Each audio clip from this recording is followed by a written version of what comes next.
The rain fell upon London like a shroud of grey silk, relentless and cold, drumming against the windows of the Ashford townhouse with a rhythm that matched the anxious beating of Rosalind's heart. She stood in the drawing-room, her hands folded before her with a composure that belied the turmoil within, watching the rivulets trace their endless paths down the glass. The room around her felt smaller than it ever had. Despite its once grand proportions, the faded wallpaper, the worn patches on the carpet carefully concealed by strategically placed furniture, the paintings sold off one by one until only the least valuable remained.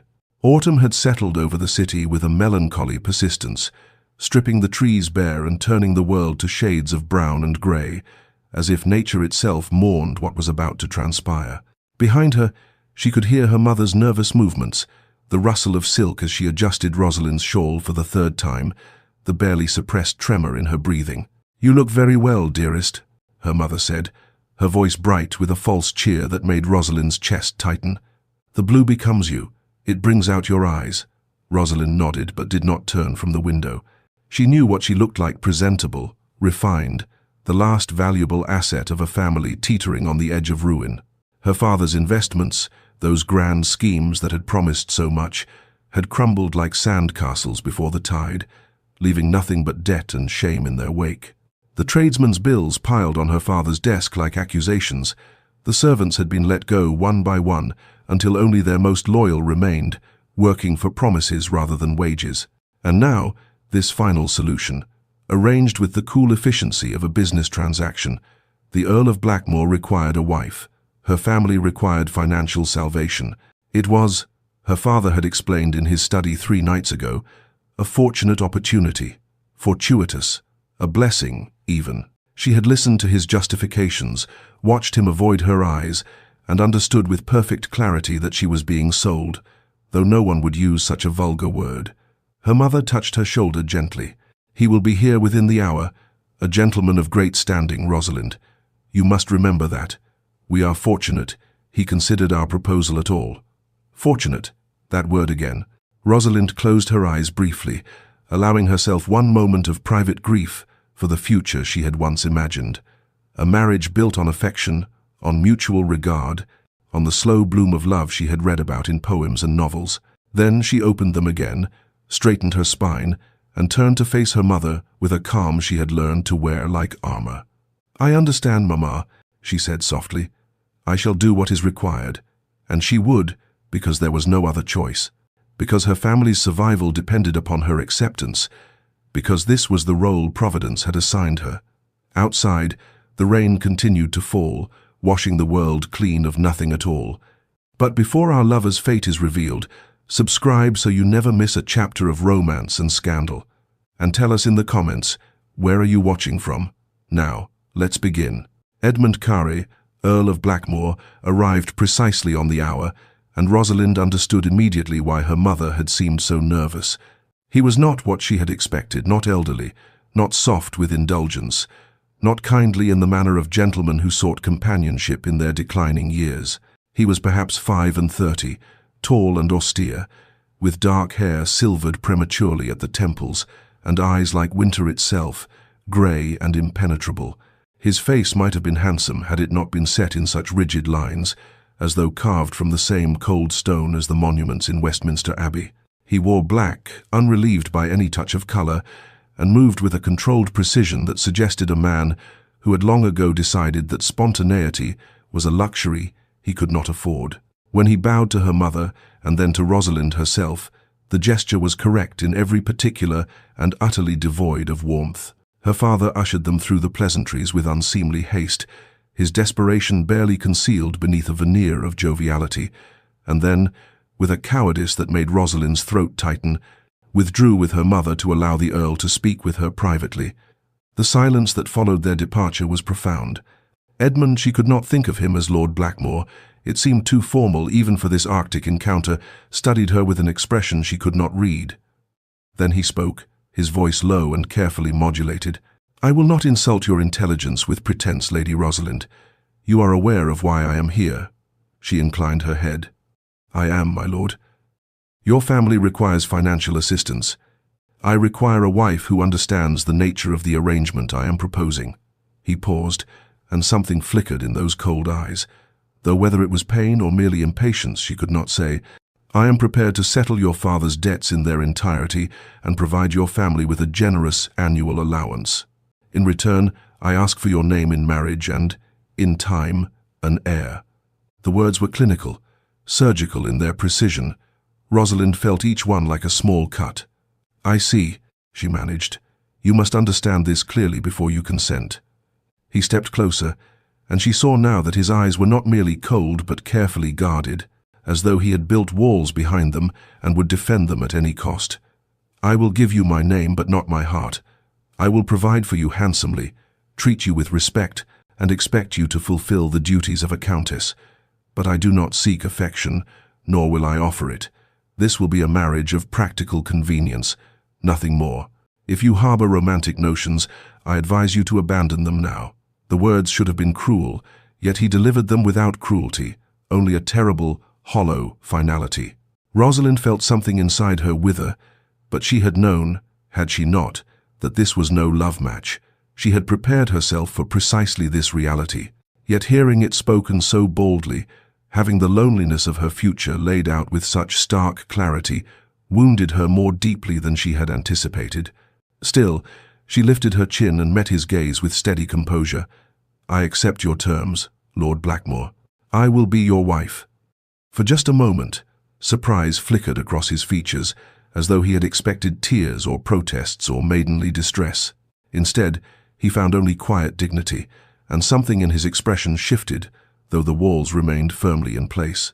"Then we are agreed," he said softly, and it felt like a door closing on every dream she had ever harbored. The wedding took place on a grey morning in November, in a small chapel with more shadows than guests. Rosalind wore ivory silk that had belonged to her grandmother, altered hastily to fit her slender frame, and carried a small bouquet of hothouse roses that seemed too vibrant, too alive for the somber occasion. Edmund stood beside her at the altar in black, his face expressionless as he spoke his vows in a voice that carried no inflection, no hint of emotion. She repeated her own promises, hearing them as though from a great distance, and when the vicar pronounced them man and wife, the kiss Edmund placed upon her cheek was as brief and cold as frost. Her mother wept, though whether from relief or sorrow Rosalind could not say. Her father looked merely tired, the weight of his failures temporarily lifted from his shoulders and placed upon hers. Within an hour of the ceremony's conclusion, she was seated in Edmund's carriage, watching London recede behind them as they travelled north toward his estate. He sat across from her, not beside her, and occupied himself with correspondence, his pen scratching against paper with mechanical regularity. She did not attempt conversation. The countryside rolled past, beautiful in its autumn desolation, and she committed it to memory as though she were leaving behind not just a city but an entire life. They arrived at Blackmore Manor as twilight descended, and Rosalind's first glimpse of her new home stole what remained of her breath.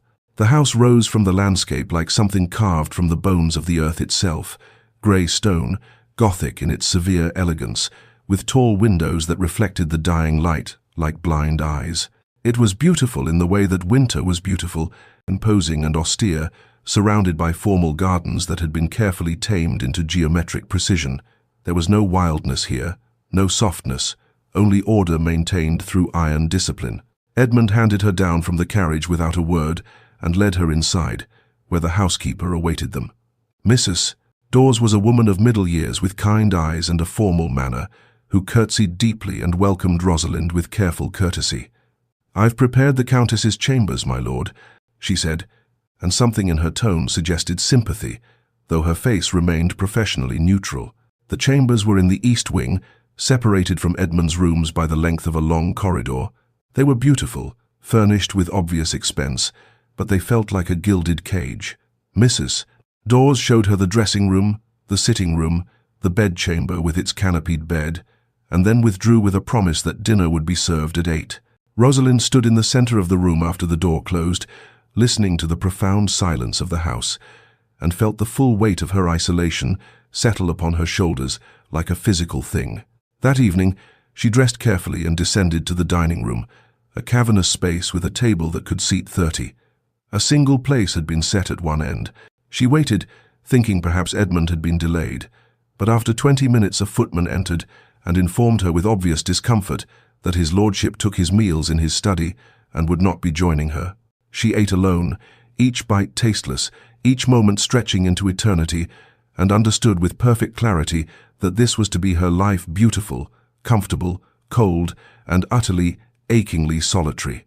Weeks passed in a slow procession of identical days, each one bleeding into the next until Rosalind could scarcely distinguish Tuesday from Thursday, November from the encroaching December. She established a routine because routine was all she had. Early morning walks through the frost-touched gardens, afternoons in the library where she discovered a remarkable collection of books that suggested depths to her husband she had not anticipated, and evenings spent with needlework or writing letters to her mother that she carefully edited to exclude any hint of her loneliness. The house was beautiful, she wrote, the countryside peaceful, the Earl respectful and generous, all true, and all utterly insufficient to convey the reality of her existence. Her encounters with Edmund were rare and excruciating in their awkwardness. Twice she met him in the corridor outside the breakfast room, and both times he nodded to her with rigid courtesy before finding some urgent business that required his immediate attention elsewhere. Once she entered the library to find him standing by the window, and he had startled like a wild creature discovered in its den, before murmuring something about estate ledgers and departing so swiftly he left a book open on the side table. She learned his patterns through careful observation, though he clearly worked to ensure their paths would not cross. He rose before dawn. She heard his footsteps in the corridor when the house was still dark and silent. He took breakfast alone in his study, worked through the morning with his steward, rode out to inspect his lands in the afternoon, and returned to his study until well past midnight. She knew this because she often woke in the small hours, unable to sleep in the unfamiliar bed, and from her window she could see the light burning in the west wing, where his private rooms were located, a single golden square in the darkness that seemed to her infinitely sad, though she could not say why. "His lordship works too hard, Mrs." Dawes remarked one morning as she supervised the changing of linens in Rosalind's sitting room. The housekeeper's tone was carefully neutral, but something in her expression invited confidence. "Has he always been so? Devoted to his duties?" "Oh?" Rosalind asked, the question escaping before she could consider the impropriety of discussing her husband with the staff. Mrs. Dawes was quiet for a moment, folding a pillowcase with precise corners. "No, my lady. There was a time when this house was quite different. But that was before—" She stopped abruptly, as though catching herself on the edge of an indiscretion. "Before?" Rosalind prompted gently. "Before grief changed him," the housekeeper said finally, and would say no more on the subject, though her eyes were kind with understanding. That afternoon, restless and increasingly suffocated by the walls of her beautiful prison, Rosalind walked in the garden despite the threatening sky. The rain began as a whisper and built to a steady downpour, but she remained under the shelter of an old oak, watching the water transform the landscape. Movement caught her eye. Edmund, standing alone in the center of the formal garden with no hat, no coat, letting the rain soak through his clothes as he stared at something she could not see. He looked like a man performing penance, or perhaps a man who had forgotten how to come in from the cold. She watched him for a long moment, this stranger who was her husband, and felt something stir within her that was not quite curiosity and not quite compassion, but something suspended between the two. The library had become her sanctuary, the one room in the vast house where she felt something approaching peace, surrounded by the companionable silence of thousands of volumes.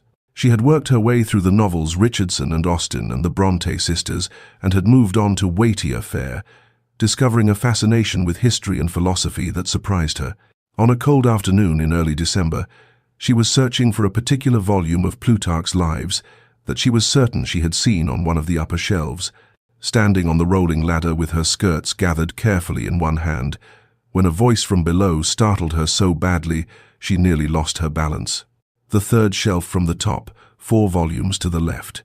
She looked down to find Edmund standing at the base of the ladder, one hand raised as though prepared to steady it should she fall. How long he had been there, watching her search, she could not say. "Thank you," she managed, reaching for the book he had indicated. Her fingers found it immediately. He had been precisely correct. When she descended, he had not moved, and they stood closer than they ever had since their wedding day, close enough that she could see the fine lines of exhaustion around his eyes, the tension in his jaw. "Plutarch," he said, his tone unreadable. An unexpected choice. She felt a flicker of defiance at what might have been condescension. "I find the parallel lives fascinating. The way he examines character through comparison, the moral questions he raises about leadership and virtue." Something shifted in his expression, surprise, she thought, quickly masked. "You read Greek philosophy by choice, not obligation." "I read whatever interests me, my lord. History, philosophy, natural science. I have a great deal of time to fill." The words came out more sharply than she intended, edged with the loneliness she tried so hard to conceal. For a moment, something almost like regret flickered across his features. "You have read Marcus Aurelius?" he asked, and there was a quality to the question that suggested genuine interest rather than mere politeness. "The Meditations, yes. I found his stoicism comforting, though perhaps too resigned to fate for my taste." "And you prefer?" "Epictetus. The distinction between what we can control and what we cannot. There is power in that recognition, not merely resignation." He regarded her with an intensity that made her breath catch, as though he were seeing her clearly for the first time, and for a heartbeat, she thought he might say something more, something real. But then the familiar walls descended again, his expression closing like a door. "I hope you find the library adequate to your needs," he said formally, and was gone before she could respond, leaving her standing alone among the books with her heart beating strangely fast. But 2 days later, she found a volume outside her chamber door in the morning. A collection of Epictetus she had not known was in the library, bound in beautiful leather with gilt edges. There was no note, no explanation, but when she opened it, she found passages marked with barely visible pencil lines, as though someone had once sought comfort in these very pages. She ran her fingers over the marks, imagining him reading these same words, and something warm unfurled in her chest. The next week brought another book, and then another, a study of Roman history, a collection of essays by Montaigne, a volume of poetry by George Herbert. Each appeared silently at her door like offerings from an unseen benefactor, though she knew perfectly well who left them. He never acknowledged the gifts, never asked if she enjoyed them, but she understood that this was his language, the only way he knew to build a bridge across the distance he had created. And for the first time since arriving at Blackmore Manor, Rosalind smiled. Winter settled over Blackmore Manor with a hushed intensity, transforming the grounds into a landscape of white and grey, beautiful and desolate in equal measure. As Christmas approached, Rosalind found herself seized by a determination she had not felt since arriving at this cold, silent house. She would bring light into the darkness, warmth into the chill, even if only for herself. She enlisted Mrs. Dawes's help, and together they cut boughs of evergreen and holly from the estate, filling the entrance hall with the sharp, clean scent of pine. Rosalind wove the greenery into garlands and wreaths, her fingers growing sticky with sap, her cheeks flushed with something that felt almost like happiness. The housekeeper watched her with poorly concealed emotion, and when Rosalind asked about the family's Christmas traditions, the older woman's eyes grew bright with unshed tears. "We used to decorate the entire house, my lady. There would be a great tree in the hall, and candles in every window, and such laughter." She trailed off, shaking her head. But that was long ago. Rosalind did not press for details, but she understood. This house had once known joy, and then had forgotten how to find it. Edmund's reaction to the decorations was immediate and unwelcome. She encountered him in the hallway on the morning of Christmas Eve, and his face darkened when he saw the garlands she had hung along the balustrade. "What is this?" His voice was tight, controlled, but she heard something beneath it that might have been pain. "It is Christmas, my lord. I thought to observe the season." "I do not observe it," he said flatly. "Please remove these." "No." The word escaped before she could reconsider, and she saw shock flicker across his features. "I will not remove them. You have made it clear that I am to be mistress of this household in name. Allow me at least this small authority." For a long moment they stood in tense silence, and then he turned on his heel and strode away without another word. But the decorations remained. That evening, she arranged for dinner to be served in the great hall rather than the lonely dining room, and sent word to Edmund's study that she hoped he would join her. His response came back with the footman. The Earl regretted that he was occupied with urgent correspondence. She should not have been disappointed. She had expected nothing else. yet her throat tightened with an emotion she refused to name. She dined alone at the beautifully set table, surrounded by candlelight and greenery that now seemed to mock her efforts, and when the meal concluded, she asked the footman to prepare a plate for his lordship. "Take it to his study," she instructed, "and tell him I wish him a peaceful Christmas." She retired to her chambers feeling hollow and tried to lose herself in one of the books he had left her, but the words swam before her eyes. Near midnight, unable to sleep, she ventured out into the corridor for some air and found the plate she had sent to Edmund's study sitting outside her door. It was empty, wiped clean, and beside it lay a small piece of paper with 2 words written in his precise, elegant hand: "Thank you." She picked up the note with trembling fingers, reading those 2 simple words again and again as though they were a revelation. It was not much, barely anything at all really, but it was more than he had given her before, more than silence and absence and careful avoidance. It was acknowledgement. It was, perhaps, the smallest crack in his carefully constructed walls.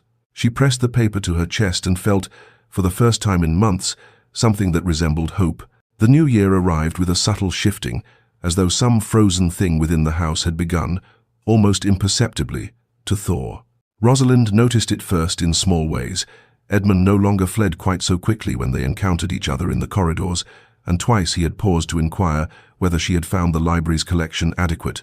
His questions were formal, his manner still guarded, but there was less ice in his voice, less rigidity in his posture. Then, one morning in mid-January, she entered the morning room for breakfast and found him already there, seated with his correspondence and a cup of coffee. She froze in the doorway, prepared to withdraw, but he looked up and gestured slightly toward the table. "Please," he said quietly, "do not let my presence disturb you." It was not precisely an invitation, but neither was it a dismissal, and so she took her seat at the opposite end of the table, her heart beating with an intensity that seemed absurd for so simple an act. They ate in silence, but it was a different quality of silence than before, still awkward, still tentative, but not actively hostile. The next morning he was there again, and the morning after that, until it became an unspoken routine. Gradually, carefully, they began to exchange words beyond mere pleasantries. She learned that he rode out daily to inspect the tenant farms, that he had modernized several cottages at his own expense, and that he knew each family by name and concerned himself with their welfare in ways that surprised her. "You care deeply for those who depend on you," she observed one morning, and he looked up from his plate with something that might have been surprise.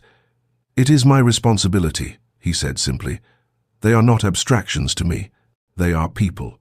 She saw him differently after that, this man who maintained such careful distance from her, but gave generously to those he considered under his protection. It suggested a capacity for care that he kept tightly leashed, locked away behind walls she was only beginning to understand. One morning, after nearly a week of these shared breakfasts, he asked a question that was not about books or weather or estate matters. "Your family, how do they fare?" The inquiry was so unexpected that she nearly fumbled her teacup. "They are well, I believe. My mother writes regularly." "And your father?" There was something careful in his tone. She set down her cup, considering how much truth to offer. Then, perhaps because he had shown her more of himself in these quiet mornings than in all the months before, she chose honesty. "My father is relieved to have his debts cleared. Whether he has learned anything from his failures, I cannot say. I hope so, but I am not certain hope is sufficient." She paused, then added more softly, "I spent much of my life trying to be sufficient to make up for his inadequacies, to be the perfect daughter who might somehow balance his imperfections. It was an impossible task, of course." Edmund was quiet for a long moment, his expression unreadable. When he finally spoke, his voice was low and carried a weight of something she could not quite name. "You deserved better than this arrangement." The words hung in the air between them, heavy with implications. She could have accepted them as an apology, could have retreated into wounded dignity, but instead she met his gaze steadily and offered her own truth. "Perhaps we both did, my lord, and yet here we are." Something flickered in his eyes, recognition, perhaps, or the acknowledgement of shared circumstance. He nodded slowly, and though he said nothing more, when he rose to leave he paused beside her chair for just a heartbeat longer than necessary, close enough that she could feel the warmth of his presence before he walked away. But this time, she did not feel quite so alone. The village lay a mile and a half from the manor, a collection of stone cottages clustered around a small church, and Rosalind had taken to walking there twice a week with a basket over her arm. She brought what she could: bread and cheese from the manor's kitchens, jars of preserves, a few coins from her small personal allowance. The widow Marsh had 3 children and a persistent cough that worried Rosalind, so she brought honey and herbs that Mrs. Dawes swore by. The Sutton family had a new baby and not enough blankets, so she quietly requisitioned several from the manor's linen closets. She did not do it for recognition or praise. She did it because these people were suffering, and she had the means, however limited, to ease that suffering. It gave her days purpose beyond the endless, echoing hours in the empty manor. She did not know that Edmund had seen her, that cold February afternoon, walking back from the village with her empty basket, her cheeks flushed from exertion and cold. He had been riding the northern boundary and had paused on the hill above the road, watching her progress with an expression that might have been curiosity. That evening, he found Mrs. Dawes in the housekeeper's room and asked, with studied casualness, whether her ladyship often walked to the village. Mrs. Dawes, who was nobody's fool, smiled gently. "Twice a week, my lord, regular as clockwork, takes food and medicine to the families most in need, uses her own allowance to purchase what she cannot requisition from our stores without drawing notice." He was silent for a long moment. "How long has she been doing this?" "Since January, my lord. Near on 6 weeks now." Something shifted in his chest, a sensation he could not quite name. That his wife, who had every right to be bitter about the coldness of their arrangement, who might have retreated into self-pity or resentment, had instead turned her attention outward to those who needed help. It unsettled something in him, cracked open a door he had thought permanently sealed. He found her in the drawing room after dinner, a room she rarely used, sitting near the fire with her needlework. She looked up in surprise when he entered, and he saw wariness flicker across her features before she composed herself. "My lord, I understand you have been visiting the tenants," he said without preamble. Color rose in her cheeks. "I hope I have not overstepped. I know I should have asked permission, but—" "You have not overstepped," he interrupted quietly. "I wish to increase the household funds at your disposal for such purposes. Considerably." She stared at him, clearly stunned. That is very generous. It is merely practical. If there are families in need, they should be helped. You should not be funding charity from your personal allowance." He moved closer, drawn by something he did not fully understand. "Tell me about them, the families you visit." And so she did, haltingly at first, and then with growing confidence, describing the widow Marsh and her children, the Suttons with their new baby, old Thomas Grove, who had worked the land for 50 years and now could barely walk. Edmund listened, asked questions, and found himself genuinely interested not just in the information, but in the way her face came alive when she spoke of these people, the compassion that softened her features and lit her eyes. "Young Timothy Marsh wants to learn his letters," she said, and there was such hope in her voice. "His mother cannot teach him, but I thought perhaps—" "I will arrange for the vicar to tutor him," Edmund said, "and any other children who wish to learn." Her smile then was radiant, unguarded, and it struck him with unexpected force. "You are kinder than you pretend to be, my lord. I am merely doing what should be done," he said, but his voice was softer than he intended. And when she said something about how the Sutton baby had his father's stubborn chin, he felt the corner of his mouth lift in something that was almost, very nearly, a smile. The walls were cracking, and he was no longer entirely certain he wished to repair them. Spring came late to Blackmoor that year, but when it finally arrived, it did so with a sudden profusion of color that transformed the landscape almost overnight. The gardens that had seemed so austere in winter revealed themselves to be carefully planned masterpieces, with crocuses and daffodils giving way to tulips and early roses, each bed arranged with an artist's eye for color and form.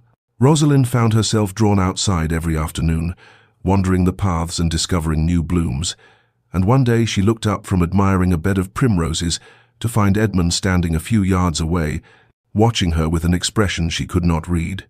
"They are beautiful," she said, gesturing to the flowers. "I had not realized how extensive the gardens were. My mother designed them," he said, and then, as if the words had escaped without permission, he fell silent. But he did not leave, and after a moment he added quietly, She had very particular ideas about how things should be arranged. Every plant has its place, its purpose. It was the first time he had mentioned his mother, the first glimpse into the past that had shaped him. And Rosalind understood that she was being offered something fragile and precious. She had exquisite taste, she said gently. Would you show me? And so began a new routine, gentler than their breakfast conversations, more intimate in its silence. Most afternoons he would find her in the gardens, and they would walk together, his hands clasped behind his back, her fingers trailing over blossoms and leaves. He knew every plant by name, every tree's history, and gradually he began to share these details with her. This oak was 200 years old. That rose had been grafted from cuttings brought from France. The herb garden had medicinal plants his mother had used for the tenants. She died when I was 14, he said one afternoon, so quietly she almost missed it. They had stopped beside a weeping cherry in full bloom, its branches heavy with pale pink flowers. She planted this the year before. I watched it grow in her absence. Rosalind felt her throat tighten with sympathy.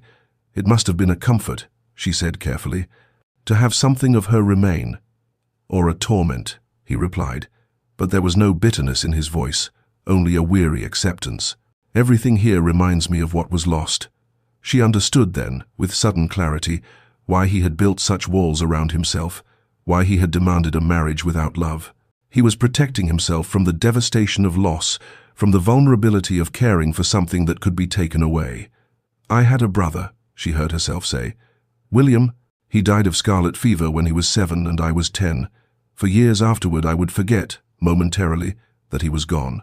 I would turn to tell him something, or save him a sweet, and then remember. She paused, remembering that small, piercing grief. The forgetting was almost worse than the remembering.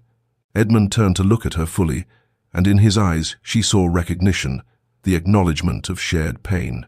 Yes, he said simply. Yes, exactly that. They stood together beneath the cherry tree, neither speaking, and then so naturally she almost did not notice his hand found hers. His fingers were warm, his grip gentle but firm, and for a long moment they stood connected in their mutual understanding of loss. Then he released her hand and continued walking, and she followed, neither of them acknowledging what had passed between them, but both feeling the fundamental shift that had occurred. The walls had not fallen, but they had developed cracks wide enough to let light through, and in that light, something new and tentative was beginning to grow. As summer arrived in earnest, bringing long golden evenings and the scent of roses heavy on the warm air, Rosalind realized with a mixture of wonder and dismay that somewhere along the way, without her permission or intent, the cold formality between them had transformed into something that resembled friendship. Edmund smiled now when she said something clever, and once, when she had made an observation about their stuffy neighbor's resemblance to a particularly pompous rooster, he had actually laughed a rusty sound, as though long unused, but genuine. They rode together in the mornings, their horses side by side through the countryside, and spent evenings in the library discussing the books they both loved, their conversations ranging from philosophy to poetry to the nature of consciousness itself. They took all their meals together now, and she had learned his preferences. He took his coffee black, disliked lamb, had a weakness for lemon tarts he thought no one had noticed.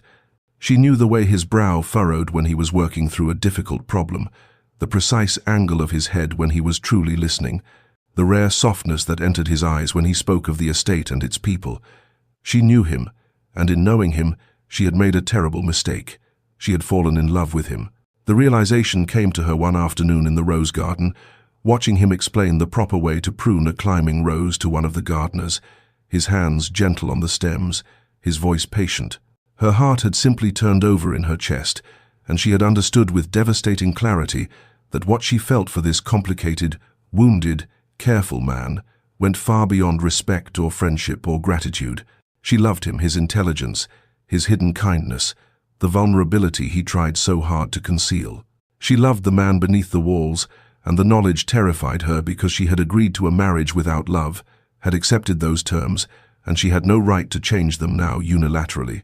So she tried to hide it, to maintain the careful boundaries he had established, to be grateful for his friendship without asking for more.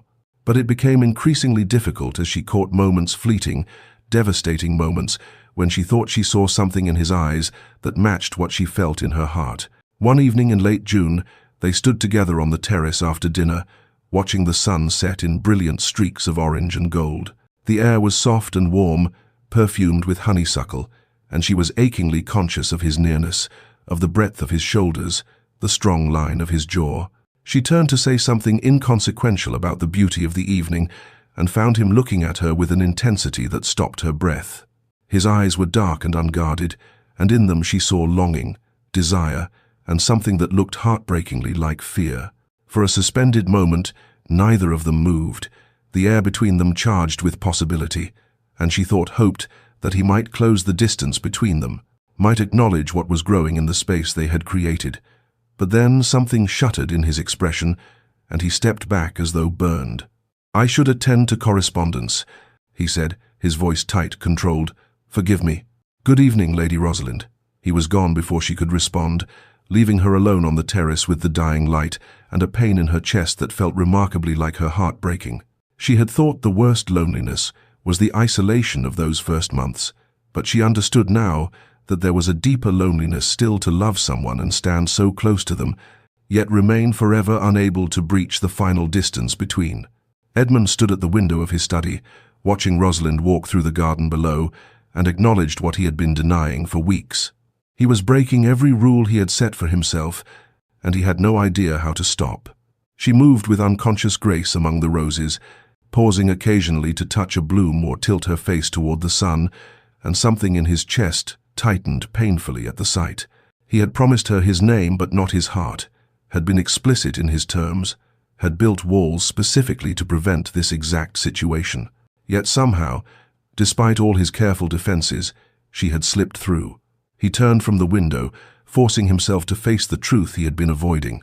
It had been 5 years since Catherine died, 5 years since he had held his wife's hand, while the life drained out of her, while the physicians shook their heads and murmured about childbirth, fever, and the will of God.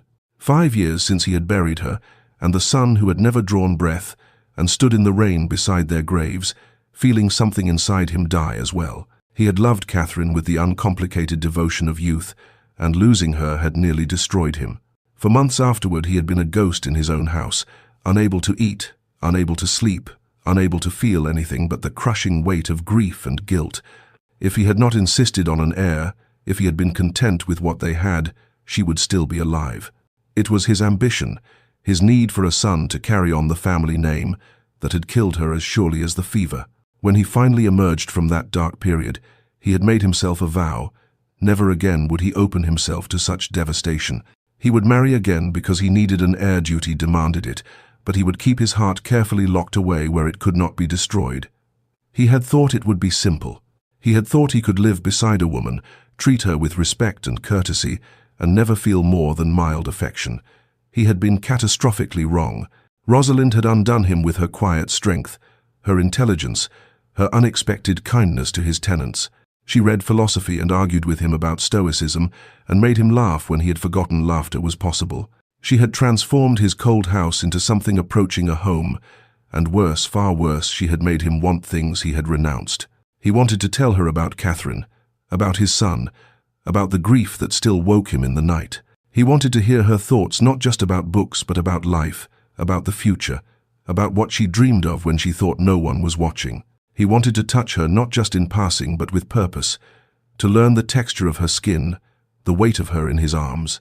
He wanted, God help him, to love her completely, and the terror of that wanting was almost enough to send him to his knees, because if he loved her, if he allowed himself to love her, then he would have something to lose again, and he did not think he could survive another loss. The solution, such as it was to maintain distance, to retreat behind formality before he revealed too much, before she guessed what she had come to mean to him. It was cowardice disguised as protection, and he knew it, but he could not seem to help himself. So he watched her from windows, listened for her voice in the corridors, treasured every moment in her presence, while simultaneously finding excuses to cut those moments short. "I am a fool," he said aloud to the empty room, and the words felt like both confession and condemnation. By late summer, the tension between them had grown to something nearly unbearable, a constant hum of unspoken words and suppressed longing that colored every interaction. Rosalind had grown quieter, more withdrawn, the light that had animated her in the spring gradually dimming as she retreated behind her own walls. She no longer sought him out in the library, no longer asked him to walk with her in the gardens. She was unfailingly polite when they encountered each other, but there was a new distance in her eyes, a careful guardedness that cut him more deeply than any accusation could have. She was protecting herself, he realized, and the knowledge that he had driven her to this filled him with a self-loathing that made the meals they still shared together nearly intolerable. He wanted to reach across the table and take her hand, to tell her everything, but fear kept him frozen in place, unable to bridge the gap that was growing wider each day. The household staff noticed, of course. Mrs. Dawes in particular watched them both with an expression that mingled sympathy and frustration, and one afternoon she cornered Edmund in the hallway outside his study with the determination of a woman who had known him since childhood and felt no compunction about speaking her mind. "My lord, forgive my presumption, but I cannot stand by and watch this continue." He stiffened. "I'm sure I don't know what you mean, Mrs. Dawes." "Don't you?" She fixed him with a look that reminded him forcibly of his old governess. "That girl is wilting like a flower without water, and you're walking around like a man on his way to the gallows. Don't let pride take another person you love, my lord. You've already paid that price once." "I don't love," he began, but the words died on his lips because they were a lie, and they both knew it. Mrs. Dawes simply shook her head and walked away, leaving him standing in the corridor with the truth he could no longer deny echoing in his mind. The storm came that evening, rolling in from the north with dramatic suddenness, turning the sky black and sending servants scurrying to close windows and shutters. Edmund was in his study when he heard the commotion, the raised voices calling for Lady Rosalind, the worry threading through the household. He found a maid in the hallway, her face pinched with concern. "My lady went out walking an hour ago, my lord, before the storm. She hasn't returned." Fear, cold and immediate, gripped him. He was moving before he made the conscious decision to do so, striding through the house and out into the rain, shouting her name. He found her coming up the drive, soaked to the skin, her dress clinging to her frame, her hair plastered to her face.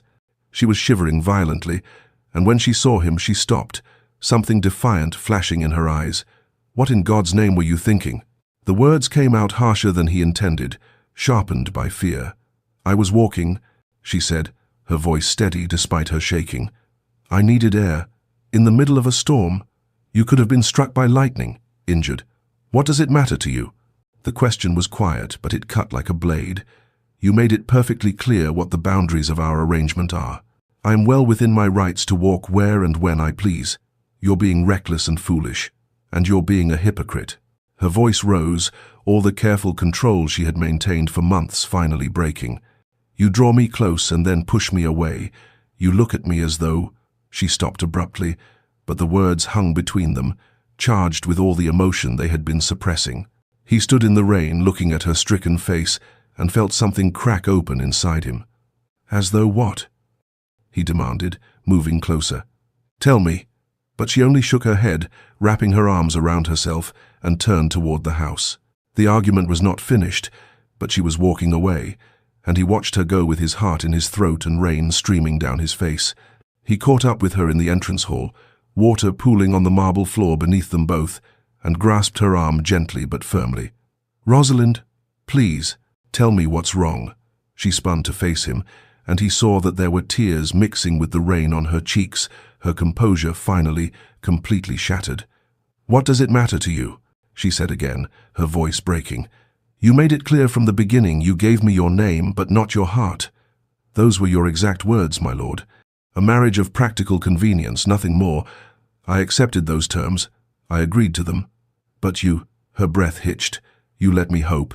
You left me books and walked with me in the gardens and made me believe that perhaps we might be more than two strangers occupying the same house. And then every time I thought we had found something real, you pulled away, and I—" She pressed her hand to her mouth as though to stop the words, but they kept coming, a dam broken after months of careful restraint. "I have been so lonely. I tried not to care, tried to accept what I could have and not ask for more, but I cannot help what I feel. I cannot help that I fell in love with you despite every attempt not to, and I cannot bear being so close to you while remaining forever at a distance. It is a torment I did not anticipate, and I walked in the storm because at least the rain was something I could feel, something real, instead of this endless aching. She stopped abruptly, seeming to realize what she had confessed, and horror filled her eyes. "Forgive me, I should not have said," but Edmund was staring at her as though she had struck him, her words reverberating through him with seismic force. She loved him.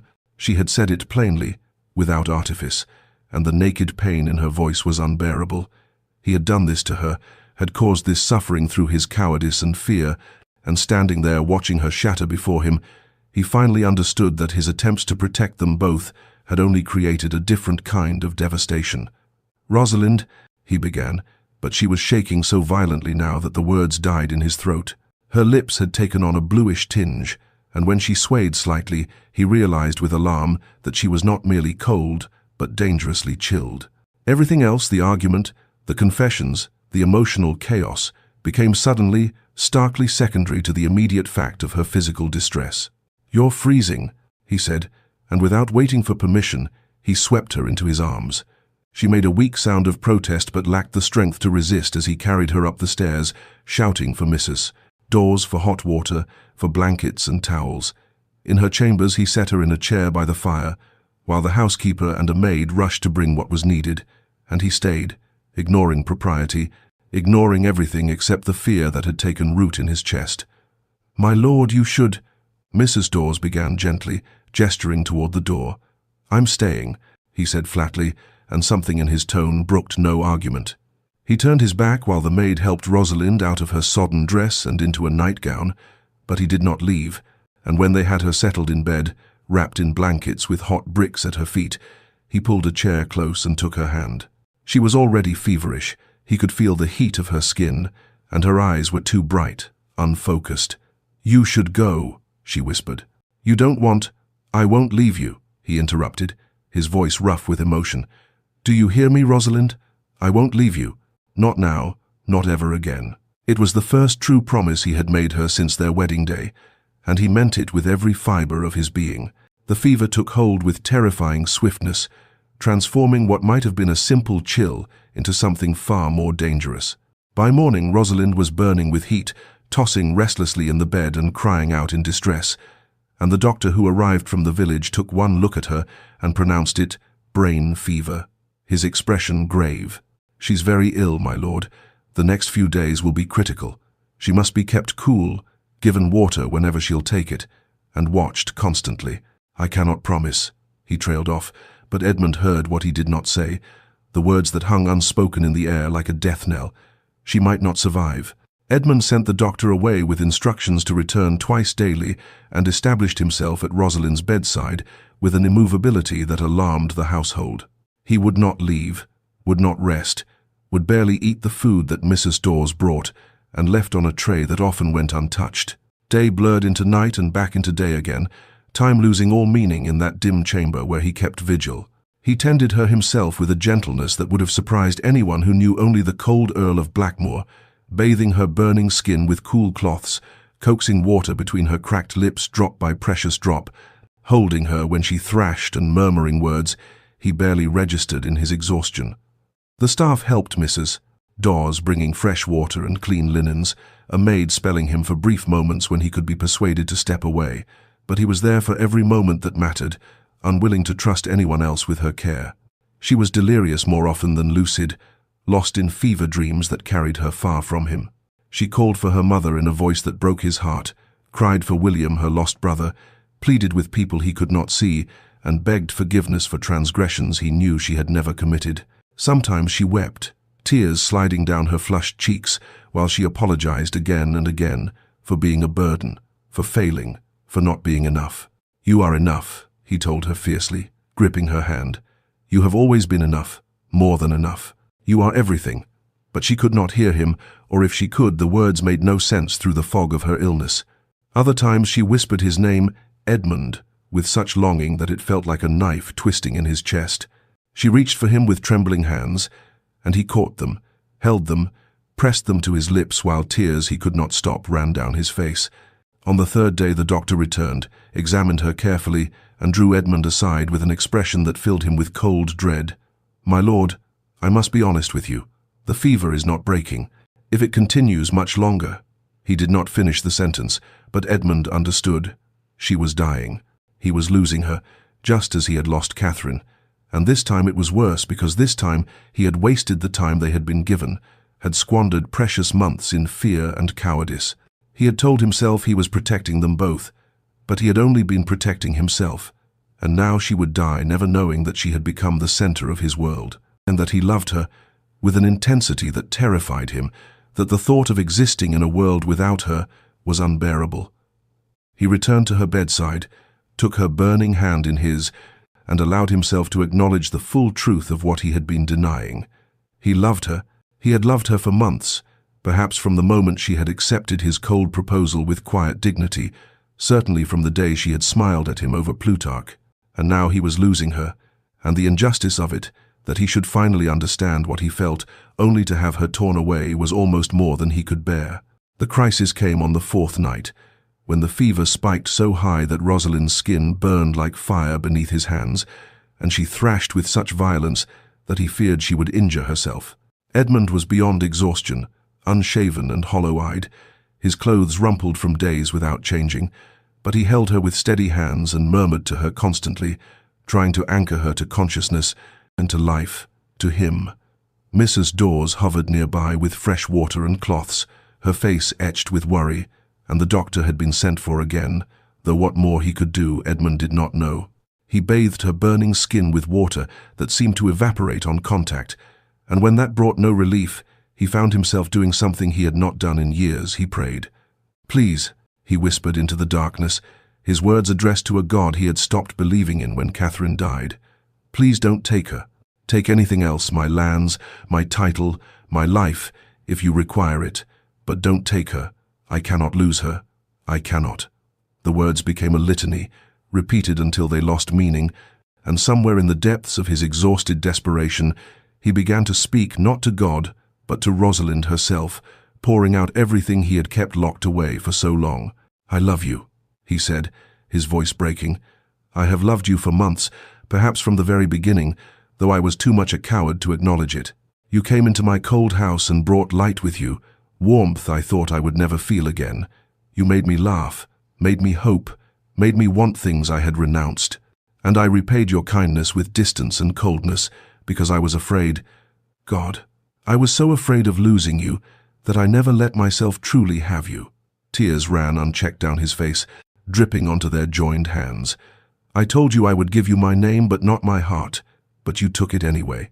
You took it without trying, simply by being yourself, brave and kind and stronger than I ever was. And I was such a fool, wasting the time we had, keeping you at arm's length when all I wanted was to hold you close. If you stay," his voice broke completely, "if you stay with me, I swear I will spend every day making up for the months I wasted. I will tell you every morning that I love you. I will never let you doubt what you mean to me. But you have to stay, Rosalind. You have to fight. Please don't leave me alone in the darkness again." He laid his head on the bed beside her, still holding her hand, weeping with an abandon he had not permitted himself since he was a child. He wept for her, for them, for all the time he had squandered, and the future they might never have. He wept until he had no tears left, and then he simply held her hand and waited, because there was nothing else he could do. Near dawn, when the sky was just beginning to lighten beyond the windows, he felt the change. The terrible heat beneath his hand began to recede, slowly at first and then more noticeably. Her restless thrashing stilled, and her breathing, which had been shallow and rapid for days, deepened and steadied. He lifted his head, afraid to hope, and touched her forehead with trembling fingers. The fever had broken. She was sleeping peacefully for the first time in days, truly sleeping rather than lost in delirium, and the color in her cheeks, while still pale, was no longer the alarming flush of fever. Relief crashed over him with such force that for a moment he could not breathe. She would live. She would survive this, and he would have the chance to tell her everything, to make right what he had broken, to love her the way she deserved to be loved. He collapsed back in the chair, still holding her hand as though it were a lifeline, and let exhaustion finally claim him. Rosalind woke to silence and soft morning light, and for a moment she could not remember where she was, or why her body felt so heavy, so weak, as though she had been wrung out and left to dry. Her throat was parched, her head ached with a dull persistence, but her mind was blessedly clear for the first time in what felt like an eternity. She turned her head slowly and found Edmund asleep in a chair pulled close to her bedside, his head tilted at an uncomfortable angle, his hand still holding hers where it lay on the coverlet. The sight of him struck her with unexpected force. He looked haggard, worn to the bone, with dark circles beneath his eyes and several days' growth of beard shadowing his jaw. His clothes were rumpled, his cravat missing entirely, and there was something profoundly vulnerable about him in sleep that made her chest tighten. He had stayed with her. Even in her fever-clouded memories, she recalled his presence, his voice, the cool touch of his hands. The door opened quietly, and Mrs. Dawes entered carrying fresh water.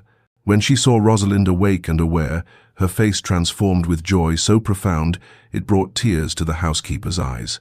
"My lady," she breathed, hurrying to the bedside. "Oh, thank God. We've been so worried." "How long?" Rosalind's voice was barely a whisper, rusty from disuse. "4 days, my lady. You've been desperately ill. Brain fever," the doctor said. "We feared." She stopped, pressing her lips together. "But you've come through it." The fever broke just before dawn. Rosalind looked again at Edmund's sleeping form. "He stayed." Something softened in Mrs. Dawes's expression. "He never left your side, my lady. Not once. We tried to make him rest, to eat, but he wouldn't hear of it. Just stayed right there, tending you himself, talking to you even when you couldn't hear. I've never seen." She trailed off, but her meaning was clear. Rosalind felt something unfurl in her chest, cautious and fragile but unmistakably like hope.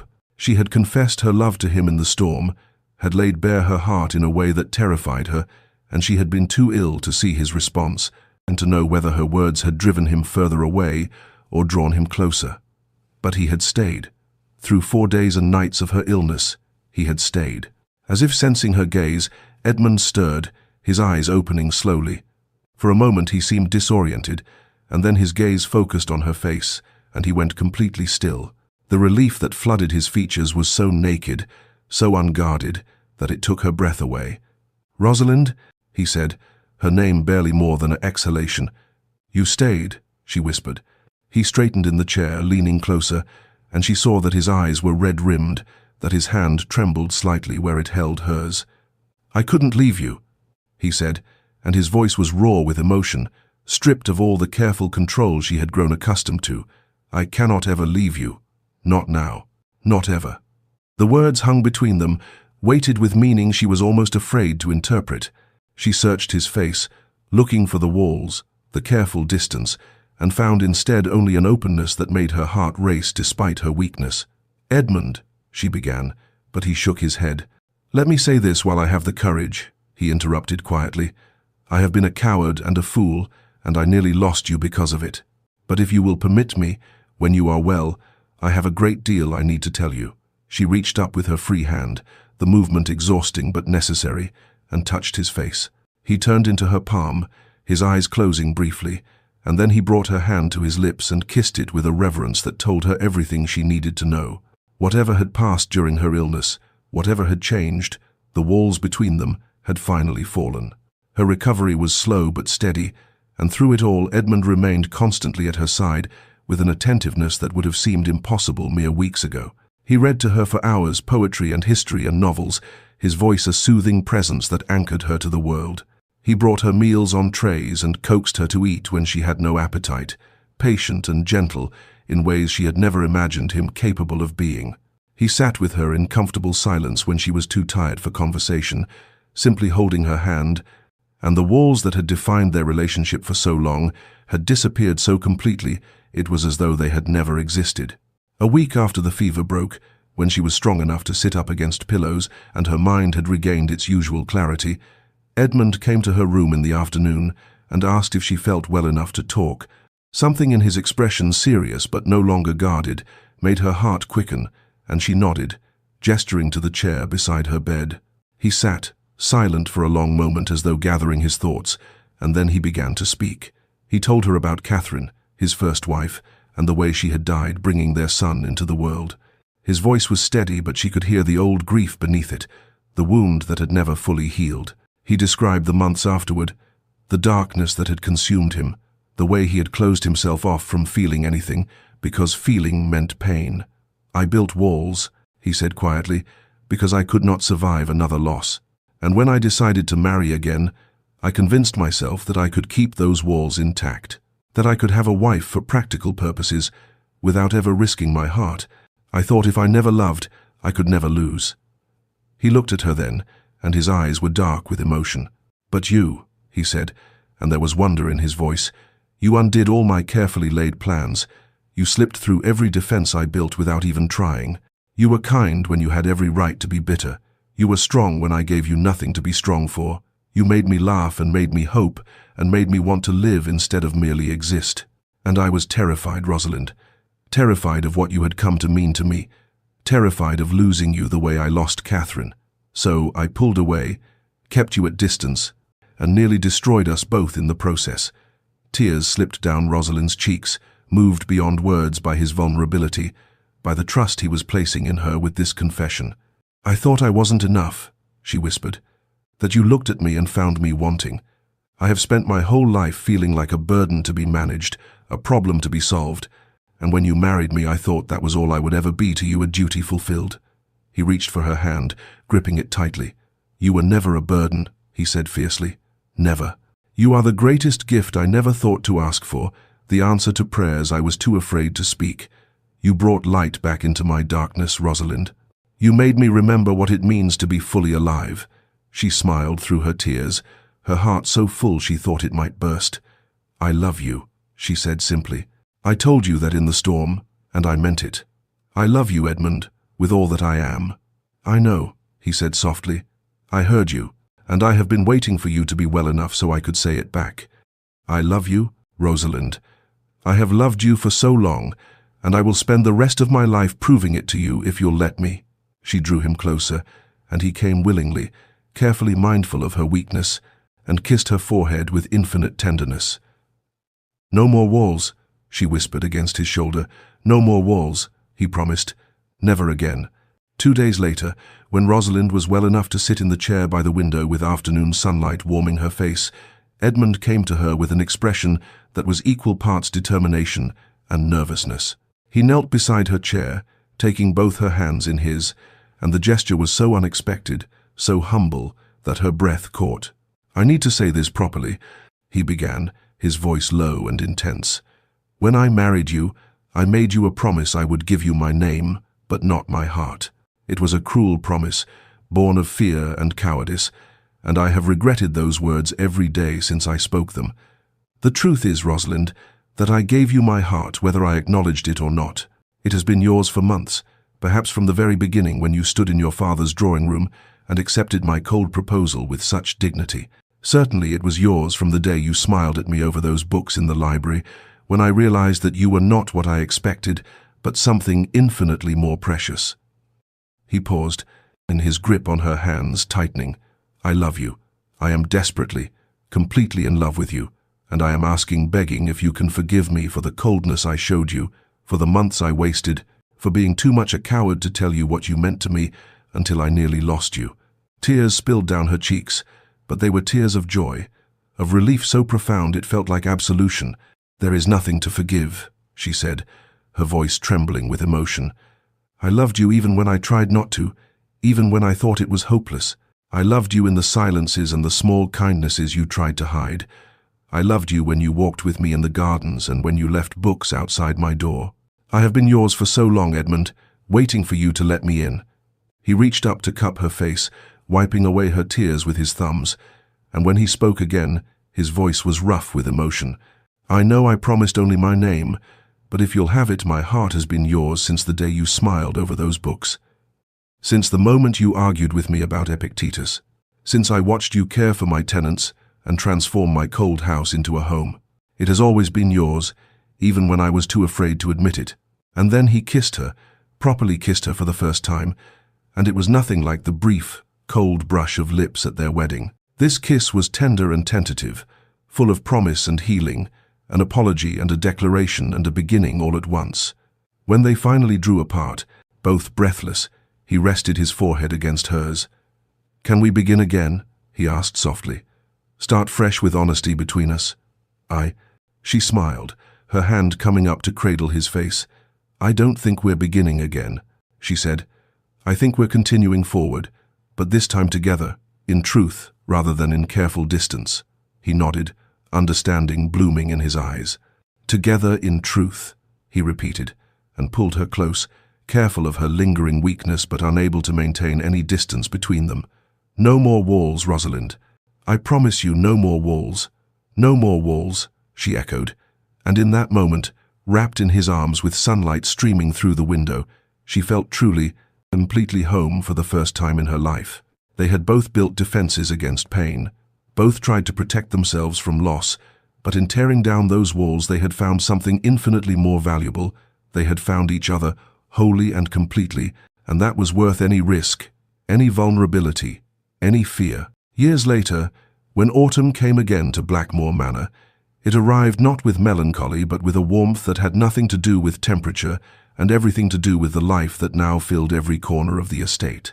Rosalind stood in the garden that had once seemed so austere, watching the afternoon sun paint the roses in shades of gold, and marveled at how completely her life had transformed. She was no longer the pale, lonely woman who had walked these paths in silent isolation, but someone radiant with health and happiness, her face alight with contentment as she watched the scene before her. The garden rang with children's laughter. Their son Thomas, aged 5 and all boundless energy, chased his sister Catherine, 3 years old and determined to keep pace with her brother despite her shorter legs. They wove between the flower beds with the abandon of children who knew themselves completely loved, their voices high and joyful, and Rosalind's heart swelled with a gratitude so profound it sometimes overwhelmed her. Edmund emerged from the house carrying their youngest daughter, Anne, barely a year old, and drowsing against his shoulder with the boneless contentment of a well-loved child. He crossed the lawn to where Rosalind stood, and without breaking stride, leaned down to kiss her, a casual gesture of affection that spoke of long intimacy, of a love that had only deepened with time. She smiled against his lips and then rested her head against his shoulder, careful not to disturb the sleeping baby, and together they watched their older children play. They're getting mud all over Catherine's dress, Edmund observed mildly, but there was no censure in his voice, only fond amusement. Mrs. Dawes will scold, Rosalind agreed, equally unconcerned. But they're happy, and that matters more than clean clothes. He shifted the baby in his arms and slipped his free hand around Rosalind's waist, drawing her close against his side. They stood in comfortable silence for a moment, and then he said quietly, I almost lost you twice, you know. Once to my fear and foolishness, and once to that fever. Sometimes I wake in the night and remember, and the terror is as fresh as it was then. She turned to look up at him, seeing the shadow that still occasionally crossed his features when he thought of how close they had come to missing all of this. But you didn't lose me, she reminded him gently, reaching up to touch his face. We found our way to each other, Edmund. Through all the walls and fear and misunderstanding, we found each other. And look what we've built. She gestured to their children, to the house that rose behind them, no longer cold and imposing, but warm and welcoming, with ivy softening its stone walls and flowers blooming in every window box. It was a home in truth now, filled with love and laughter and the beautiful chaos of family life. I never imagined this, he said softly. When I married you, I never imagined I could be this happy, this blessed. You gave me everything, Rosalind, hope and joy and a future I thought I'd lost forever. We gave it to each other, she corrected, and kissed him again as Anne stirred and made a small sound of protest at being caught between them. Thomas came running up then, declaring himself starving, and Catherine was not far behind, and as the sun began to set, they all walked together toward the house, Edmund with the baby, Rosalind holding Catherine's hand, Thomas running ahead to announce that he wanted jam with his bread. The manor welcomed them home, its windows glowing with warm light, and in that moment everything was exactly as it should be, exactly as it was always meant to be, once they had found the courage to tear down their walls and let love in. Dear listener, we build such careful walls around our hearts, do we not? Stone by stone, we construct our defenses, telling ourselves that if we never risk, we can never lose, that if we never open ourselves to love, we can never know the devastation of its absence. Edmund built his walls from grief, Rosalind from a lifetime of feeling insufficient, and for months They lived side by side in a beautiful house that was not a home, close enough to touch, but separated by barriers of their own making. We tell ourselves that such walls are protection, that they are wisdom born of painful experience, that they are necessary for survival, and perhaps in their way, they are for a time. But walls that protect us can also imprison us, keeping out not just pain but joy, not just loss but love, not just heartbreak, but the very connections that make life worth living. The truth that Edmund and Rosalind discovered, the truth that perhaps we all must learn, is that sometimes the right person slips through our defenses, not despite our walls, but because they see beyond them, to the wounded, frightened, hopeful soul beneath. Love, real love, requires extraordinary courage. It asks us to be vulnerable when every instinct screams for self-protection. It demands that we risk everything: our pride, our safety, our carefully constructed emotional fortifications for something we cannot control and cannot guarantee. It is terrifying, this opening of ourselves to another person, this admission that we need and want and love when we have built our entire existence around not needing, not wanting, not loving. Yet what is the alternative? To live as Edmund and Rosalind lived in those early months, occupying the same space but never truly connecting, surrounded by comfort and security but hollow at the center. To be so afraid of loss that we never truly have anything worth losing. Sometimes the arrangements we resist, the paths we did not choose for ourselves, become our greatest blessings. Sometimes the gifts we need most are the ones we never thought to ask for. Rosalind did not choose to marry Edmund out of love, and he did not choose her for affection. Yet in the crucible of their practical arrangement, they found something profound and true. So to you, dear listener, wherever you are in your own journey, I offer this gentle encouragement. Remain open, even after heartbreak.